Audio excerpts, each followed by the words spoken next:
वंदे भारत की शान।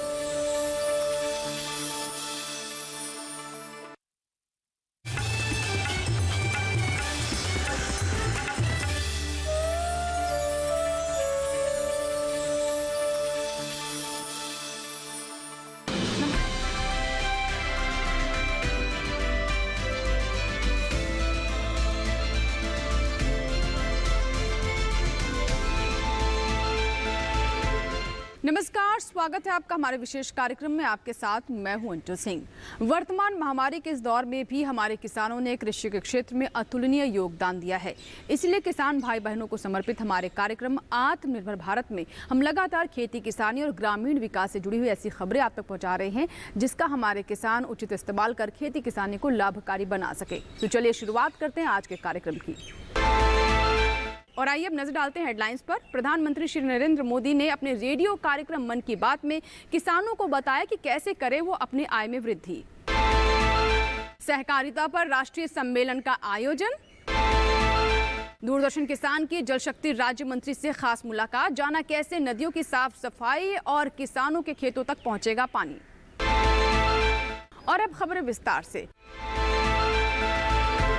प्रधानमंत्री श्री नरेंद्र मोदी ने रेडियो कार्यक्रम मन की बात के इस बार के संस्करण में फिर से किसानों को संबोधित किया और उनकी आय में वृद्धि को लेकर कौन कौन सी विशेष बातें हैं जिसका ध्यान रखना जरूरी है और कैसे हमारे किसान आज के दौर की खेती को अपनाकर अपनी आय में वृद्धि कर सकते हैं, इसके बारे में उन्होंने खास बातें कही। खासतौर पर मधुमक्खी पालन और इसके अलावा कैसे हमारे किसान हर्बल खेती को अपना सकते हैं, इसको लेकर उन्होंने क्या कुछ कहा, आइए जानते हैं।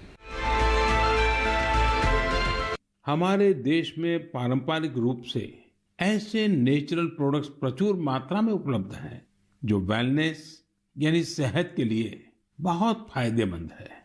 ओडिशा के कालाहांडी के नांदोल में रहने वाले पतायत साहू जी इस क्षेत्र में बरसों से एक अनोखा कार्य कर रहे हैं।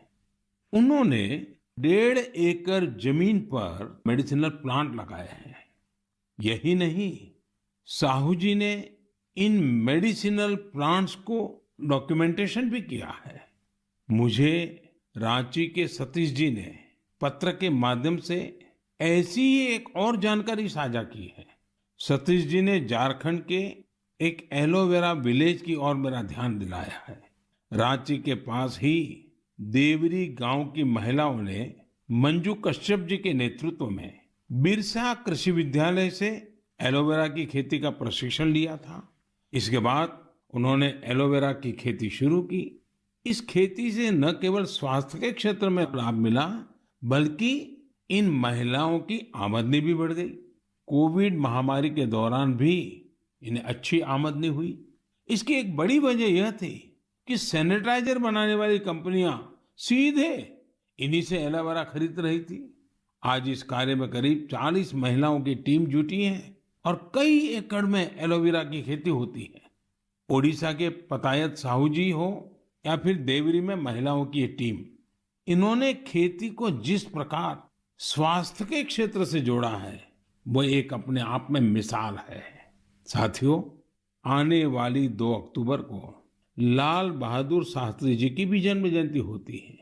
उनकी स्मृति में ये दिन हमें खेती में नए नए प्रयोग करने वालों की भी शिक्षा देता है। मेडिसिनल प्लांट के क्षेत्र में स्टार्टअप को बढ़ावा देने के लिए मेडी हब टीबीआई के नाम से एक इंक्यूबेटर गुजरात के आणंद में काम कर रहा है। मेडिसिनल और एरोमेटिक प्लांट से जुड़ा ये इंक्यूबेटर बहुत कम समय में ही 15 एंटरप्रेन्योर्स के बिजनेस आइडिया को सपोर्ट कर चुका है। इस इंक्यूबेटर की मदद पाकर ही सुधा चेब्रोलू जी ने अपना स्टार्टअप शुरू किया है। उनकी कंपनी में महिलाओं को प्राथमिकता दी जाती है और उन्हीं पर इनोवेटिव हर्बल फॉर्मुलेशंस की भी जिम्मेदारी है। एक और एंटरप्रेन्योर सुभाश्री जी ने, जिन्हें भी इसी मेडिसिनल और एरोमेटिक प्लांट इंक्यूबेटर से मदद मिली है। सुभाश्री जी की कंपनी हर्बल रूम और कार फ्रेशनर के क्षेत्र में काम कर रही है। उन्होंने एक हर्बल टेरेस गार्डन भी बनाया है जिसमें 400 से ज्यादा मेडिसिनल हर्ब्स हैं। साथियों, बच्चों में मेडिसिनल और हर्बल प्लांट्स के प्रति जागरूकता बढ़ाने के लिए आयुष मंत्रालय ने एक दिलचस्प पहल की है और इसका बीड़ा उठाया है हमारे प्रोफेसर आयुष्मान जी ने। हो सकता है कि जब आप ये सोचें कि आखिर प्रोफेसर आयुष्मान है कौन, दरअसल प्रोफेसर आयुष्मान एक कॉमिक बुक का नाम है। इसमें अलग अलग कार्टून किरदारों के जरिए छोटी छोटी कहानियां तैयार की गई हैं। साथ ही एलोवेरा, तुलसी, आंवला, गिलोय, नीम, अश्वगंधा और ब्रह्मी जैसे सेहतमंद मेडिसिनल प्लांट की उपयोगिता बताई गई है। साथियों, आज के हालत में जिस प्रकार मेडिसिनल प्लांट और हर्बल उत्पादों को लेकर दुनिया भर में लोगों का रुझान बढ़ा है, उसमें भारत के पास अपार संभावनाएं हैं। बीते समय में आयुर्वेदिक और हर्बल प्रोडक्ट्स के एक्सपोर्ट में भी काफी वृद्धि देखने को मिली है। मैं साइंटिस्ट, रिसर्चर्स और स्टार्टअप की दुनिया से जुड़े लोगों से ऐसे प्रोडक्ट की ओर ध्यान देने का आग्रह करता हूं जो लोगों की वेलनेस और इम्यूनिटी तो बढ़ाए, हमारे किसानों और नौजवानों की आय को भी बढ़ाने में मददगार साबित हो। साथियों, पारंपरिक खेती से आगे बढ़कर खेती में हो रहे नए प्रयोग, नए विकल्प लगातार स्वरोजगार के नए साधन बना रहे हैं। पुलवामा के दो भाइयों की कहानी भी इसी का एक उदाहरण है। जम्मू कश्मीर के पुलवामा में बिलाल अहमद शेख और मुनीर अहमद शेख ने जिस प्रकार अपने लिए नए रास्ते तलाशे, वो न्यू इंडिया की एक मिसाल है। 39 साल के बिलाल अहमद जी हाईली क्वालिफाइड है। उन्होंने कई डिग्रियां हासिल कर रखी है। अपनी उच्च शिक्षा से जुड़े अनुभवों का इस्तेमाल आज वो कृषि में खुद का स्टार्टअप बनाकर कर रहे हैं। बिलाल जी ने अपने घर पर ही वर्मी कंपोस्टिंग की यूनिट लगाई है। इस यूनिट से तैयार होने वाले बायो फर्टिलाइजर से न केवल खेती में काफी लाभ हुआ है, बल्कि यह लोगों के लिए रोजगार के अवसर भी लेकर आया है। हर साल इन भाइयों की यूनिट से किसानों को करीब 3000 क्विंटल वर्मी कंपोस्ट मिल रहा है। आज उनकी इस वर्मी कंपोस्टिंग यूनिट में 15 लोग काम भी कर रहे हैं। उनकी इस यूनिट को देखने के लिए बड़ी संख्या में लोग पहुंच रहे हैं और उनमें ज्यादातर ऐसे युवा होते हैं जो कृषि क्षेत्र में कुछ करना चाहते हैं। पुलवामा के शेख भाइयों ने जॉब सीकर बनने की जगह जॉब क्रिएटर बनने का संकल्प लिया और आज वो जम्मू कश्मीर ही नहीं बल्कि देश भर के लोगों को नई राह दिखा रहे हैं। तो जाना आपने कि कैसे किसानों की समृद्धि के लिए हमारी सरकार लगातार कदम उठा रही है और कितनी गंभीर है। इसी के साथ ही यहाँ वक्त हुआ एक छोटे से ब्रेक का। ब्रेक के बाद भी हमारा विशेष कार्यक्रम आत्मनिर्भर भारत जारी रहेगा। कहीं मत जाइएगा, बने रहे हमारे साथ। छोटा सा ब्रेक। कोरोना वायरस के खतरे से बचते हुए फसल की कटाई, बिक्री, खरीद, नई फसल की जुताई और बुआई सुरक्षित हो सकती है अगर हम लगातार हाथों को साबुन और साफ पानी से नियमित अंतराल पर धोते रहें। नाक, मुंह को मास्क, गमछे या कपड़े से ढक कर रखें। आंख, कान, नाक, मुंह न छुएं। आपस में 2 गज की दूरी बनाए रखें। मास्क और 2 गज की दूरी के मंत्र को अभी हमें छोड़ना नहीं है। फसलों की बुवाई एवं कटाई करते समय आपस में कम से कम 2 गज की दूरी बनाए रखें। फसल की कटाई करने के बाद छोटे छोटे ढेरों में इकट्ठा करें।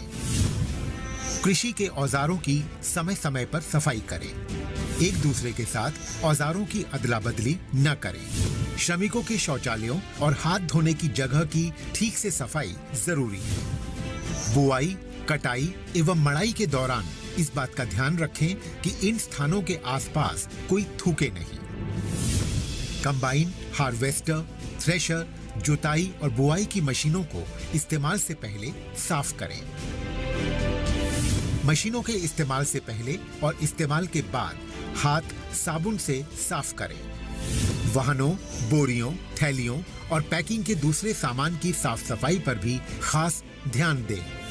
खरीद केंद्र पर आने से पहले किसानों एवं श्रमिकों की जांच। खरीद केंद्रों पर भीड़ न लगाएं एवं किसानों को बारी बारी से बुलाएं। गोदामों पर खरीदी हुई फसल को लेने में शीघ्रता करें ताकि किसानों एवं श्रमिकों को रुकना ना पड़े। कोरोना के खतरे से बचाव और अधिक जानकारी के लिए आरोग्य सेतु ऐप डाउनलोड करें। देश में खाद्य सुरक्षा के ये सिपाही भोजन की निरंतर उपलब्धता को सुनिश्चित करते हैं। किसान स्वस्थ रहें तभी हम कोरोना वायरस से जीत पाएंगे, आगे बढ़ पाएंगे। किसान सबल, देश प्रबल। ब्रेक के बाद एक बार फिर आपका स्वागत है। बढ़ते हैं आगे। हाल में राजधानी दिल्ली के इंदिरा गांधी इंडोर स्टेडियम में प्रथम सहकारिता सम्मेलन का आयोजन किया गया। इस कार्यक्रम में गृह एवं सहकारिता मंत्री अमित शाह ने सहकारिता को लेकर क्या क्या विशेष बातें रखी और कैसे सहकारिता से हमारे किसानों के जीवन में समृद्धि आ सकती है, इसको लेकर उन्होंने क्या कुछ कहा, आइए जानते हैं। प्रधानमंत्री जी ने इस मंत्रालय का स्थापना किया है, तब मैं सहकारिता मंत्री के नाते देश भर के सहकारिता के नेताओं को, कार्यकर्ताओं को कहना चाहता हूं कि निग्लेक्शन का टाइम समाप्त हुआ है, प्रायोरिटी का टाइम शुरू हुआ है। आइए सब साथ में रहकर सहकारिता को आगे बढ़ाएं। देश के विकास के अंदर सहकारिता बहुत महत्वपूर्ण योगदान दे सकती है। देश के विकास के अंदर सहकारिता का योगदान आज भी है, मगर बहुत सारे आयामों तक हमें पहुंचना बाकी है। हमने इसको नए सिरे से सोचना पड़ेगा, नए सिरे से रेखांकित करना पड़ेगा, हमारे काम का दायरा बढ़ाने पड़ेगा, काम के अंदर शिस्त लानी पड़ेगी, काम के अंदर पारदर्शिता भी लानी पड़ेगी और काम के अंदर सहकारिता की भावना को स्वभाव की तरह, संस्कार की तरह घुल मिलकर सहकारिता के आंदोलन को आगे बढ़ाएं। देश के करोड़ों किसान, वंचित, पिछड़े, दलित, गरीब, उपेक्षित महिलाएं, उनको विकास का मार्ग केवल और केवल सहकारिता के माध्यम से ही प्रशस्त हो सकता है और कोई मार्ग नहीं है। कई लोग सहकारिता की प्रासंगिकता पर सवाल उठाते हैं। उनको लगता है कि सहकारिता आंदोलन अब इरिलेवेंट हो गया है। मैं बहुत मन से और बहुत मक्कमता के साथ कहना चाहता हूं कि सहकारिता आंदोलन सबसे ज्यादा प्रासंगिक कभी था तो अभी है और बहुत बड़ी मंजिल अभी काटना बाकी है। हर गांव में कोऑपरेटिव के साथ जोड़कर सहकार से समृद्धि, ये मंत्र से हर गांव को समृद्ध बनाना और समृद्ध गांव के संपुट से देश को समृद्ध बनाना, यही सहकारी आंदोलन की भूमिका होती। सहकारिता शब्द सह और कार्य, ये दो शब्दों से बना हुआ है। मिलजुल कर एक लक्ष्य के साथ भातृभाव से एक दिशा में काम करना ही सहकारिता है। और हम हो सकता है, मैं हमेशा कहता हूं, हो सकता है कि देश के करोड़ों लोगों की, हम सब कोऑपरेटिव क्षेत्र में काम करने वालों की ताकत बहुत कम होगी, आर्थिक ताकत भी शायद हमारी कम होगी, मगर हमारी संख्या इतनी बड़ी है, अगर इसको एक बार कोऑपरेटिव के माध्यम से हम इकट्ठा करते हैं तो एक प्रचंड ताकत की निर्मित होती है जिसको कोई हरा नहीं सकता। और ये आत्मविश्वास के साथ सहकारिता आंदोलन ने एक नई शुरुआत करने का समय आ गया है। मोदी जी ने एक मंत्र दिया है सहकार से समृद्धि का, और उन्होंने जो $5 ट्रिलियन की इकोनॉमी का लक्ष्य रखा है, मैं आज मोदी जी को आश्वस्त करना चाहता हूं कि सहकारिता क्षेत्र भी आपके $5 ट्रिलियन की इकोनॉमी के लक्ष्य को पूरा करने के लिए एड़ी चोटी का जोर लगा देगा। और मित्रों, हमारी जो सहकारिता से ताकत बनती है, वो ताकत देश को समृद्ध करने की दिशा में आएगी, इसका मुझे विश्वास है। सहकारिता आंदोलन भारत के ग्रामीण समाज की प्रगति भी करेगा और एक नई सामाजिक पूंजी का कंसेप्ट भी खड़ा करेगा। पूंजी के दुनिया भर में कई व्याख्याएं हैं, मगर हम 10,000 साल से जीने वाले लोग हैं, 10,000 साल की संस्कृति का वहन करने वाले लोग हैं। सामाजिक पूंजी का कंसेप्ट, सामाजिक पूंजी का विचार और सामाजिक पूंजी का संस्कार हमारे सहकारिता आंदोलन को बहुत आगे ले जाएगा। कई देशों के अंदर सहकारिता कानून से अस्तित्व में आती है। कई देशों के अंदर सहकारिता छोटी छोटी पैक्स और बाकी सहकारी समितियों के संविधान से अस्तित्व में आती है। भारत में ये व्यवस्था के लिए जरूरी है। भारत की जनता के स्वभाव में सहकारिता घुल मिल गई है, इसके संस्कार के अंदर सहकारिता है। ये कोई उधार लिया हुआ कंसेप्ट नहीं है, हमारे स्वतः काम से प्रकट हुआ ये सहकारिता कंसेप्ट है। इसलिए भारत में कभी सहकारिता आंदोलन कभी भी इरिलेवेंट नहीं हो सकता। इसी के साथ ही यहाँ वक्त हुआ एक छोटे से ब्रेक का। ब्रेक के बाद भी हमारा विशेष कार्यक्रम आत्मनिर्भर भारत जारी रहेगा। कहीं मत जाइएगा, बने रहे हमारे साथ। छोटा सा ब्रेक।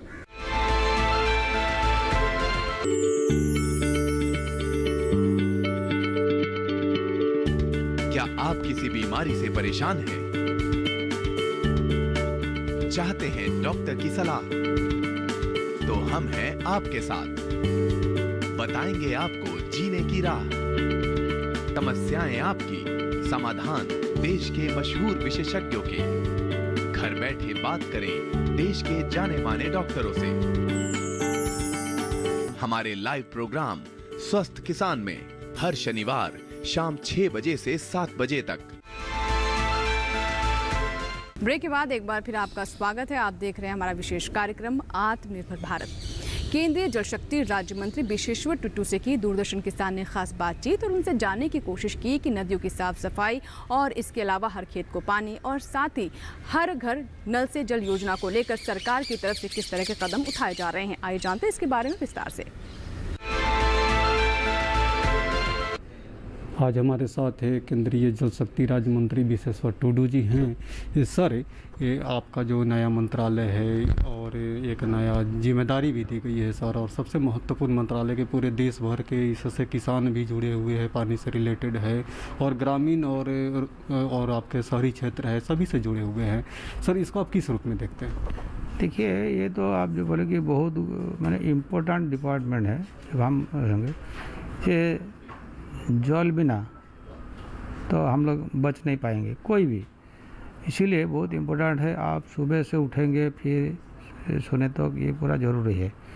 आप जो बोले कि पीने के लिए भी, खेत के लिए भी और बाकी साफ़ सफाई के लिए भी, इसे बहुत सारी, इसीलिए ये डिपार्टमेंट बहुत इम्पोर्टेंट रोल है। और ऐसे भी हम लोग का देखिए, अब जो प्रधानमंत्री का जो लक्ष्य है हर घर जल शुद्ध पानी मिले, ये हम लोग का मिशन है और प्रधानमंत्री का भी लक्ष्य है। 2024 मार्च तक ये जो योजना है ये कार्यकारी होना चाहिए। और इसके लिए भी बीच बीच में हम लोग का राज्य सरकार के साथ भी थोड़ा बातचीत भी हो रहा है, मॉनिटरिंग भी कर रहे हैं, तो शायद वो सक्सेस हो जाएगा, इसमें कोई दिक्कत नहीं। खेती किसानी के लिए भी जल का सबसे ज़्यादा सर इसमें यूज होता है। तो अभी सर कैच द रेन भी अभियान जो प्रधानमंत्री जी ने चलाए हैं, उसके बारे में सर क्या कहेंगे? देखिए, अभी ये तो इंट्रोड्यूस हो रहा है कैच द रेन। जो अधिकारी लोग उसको इस काम को देखते हैं उसके साथ भी मैं बातचीत किया हूँ। ये एक्चुअली बीच बीच में जाते हैं, जहाँ वो फिजिबिलिटी है उसको स्टडी करते हैं, फिर ही शुरुआत करते हैं।